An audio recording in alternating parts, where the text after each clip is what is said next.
Yields. I now recognize the gentleman from California, Mr. Swalwell. First, I want to address what happened in Israel just a few weeks ago, and want to absolutely, in the harshest way, condemn the terrorism committed by Hamas. Period. Some sentiments do not need a comma. What Hamas did was terrorism. Period. And that says nothing about what the Palestinian people not affiliated with Hamas deserve. I also want to say that as Israel defends itself, which it has an absolute right to do, as a country that respects the rule of law, they also have a responsibility to protect and look out for innocent life, period. And that does not say anything about the Israelis' right to have a Jewish state. It just says we all expect that we will look out for innocent people. I also believe that at home, we have to look out for Jewish, Arab, and Muslim Americans who are unfairly being targeted as anti-Semitism and Islamophobia is on the rise. And that's something this committee can work on collectively. Also, as leaders in the Congress, we all should think about the space that must be created once the humanitarian crisis in Gaza is addressed to create a two-state solution where both the Israeli people and the Palestinian people can live in their own peace and have their own economic prosperity. And we should all strive to do that in the coming days, weeks, and months. I also want to talk about what the chairman said at the top as far as the Iranian people should be separated and distinguished from the regime. Mr. Greenway, you work for Heritage, is that correct? It is, Congressman. They're your employer. They are, Congressman. And you work there because you support their mission.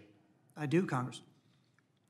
And at the top, Chairman Green, who I commend for his statement, said, the freedom-loving Iranian people who are suffering under the repressive regime, that we must recognize we cannot essentially paint an entire population with one brushstroke. Do you agree with that sentiment?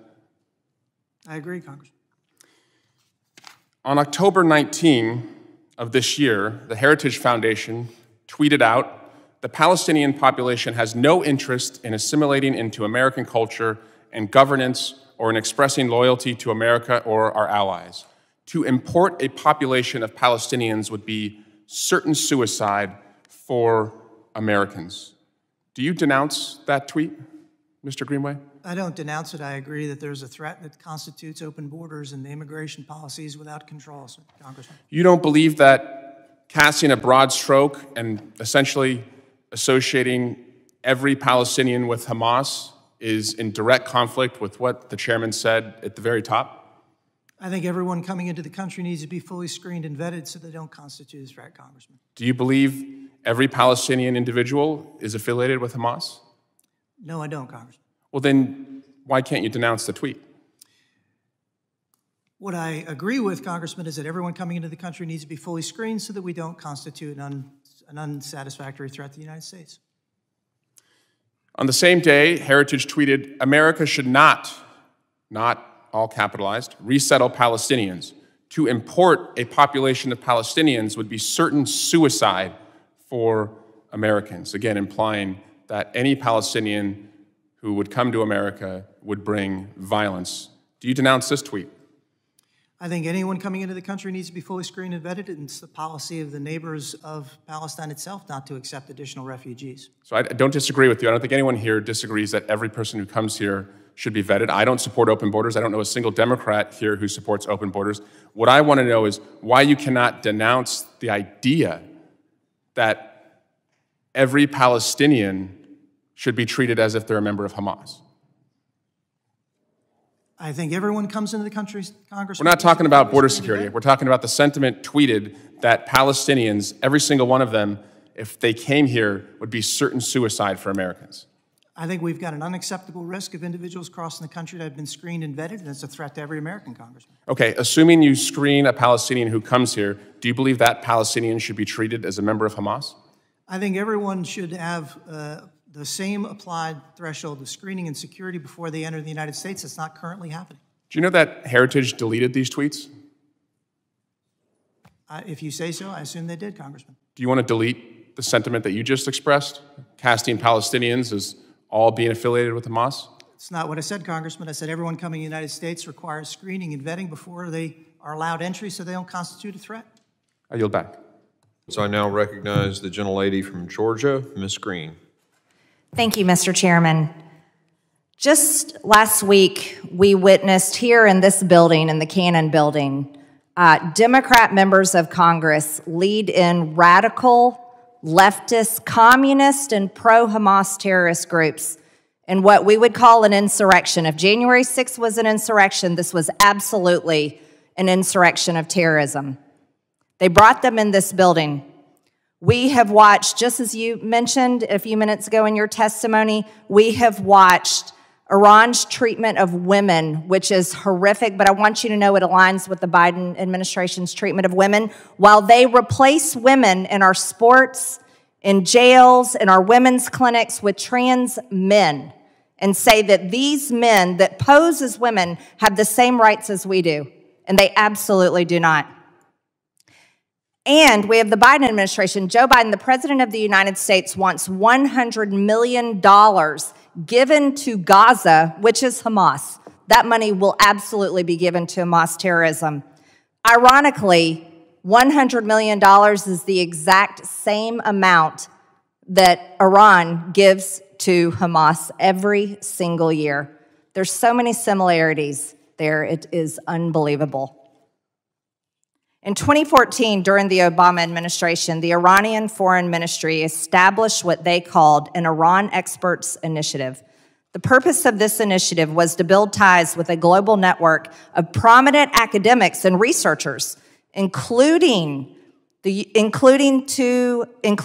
the U.S. to improve Iran's image on global security issues. They have quite an image. As stated in your testimony, at least 2 of the people on the foreign ministry's list were or became top aides to Robert Malley, the Biden administration's special envoy on Iran. Mr. Greenway, isn't it true that Iran has succeeded in obtaining unprecedented access to and influence over the U.S. administration's policy toward Tehran? It would appear so. It's in a twist of irony. The Biden administration has employed those under the control or influence of Iran to negotiate with Iran. Isn't it true that at least 3 people selected by the Islamic Republic's foreign ministry were senior aides to Robert Malley, the Biden administration's special envoy on Iran? At least 3, and he was pulled from his former position because of his relationship with Hamas. And that's why he lost his security clearance, is that correct? Insofar as we know, ma'am. Isn't it true that former member of Robert Malley's Iran negotiating team, Ariana Tabatabai, was in close contact with the Iranian regime for years?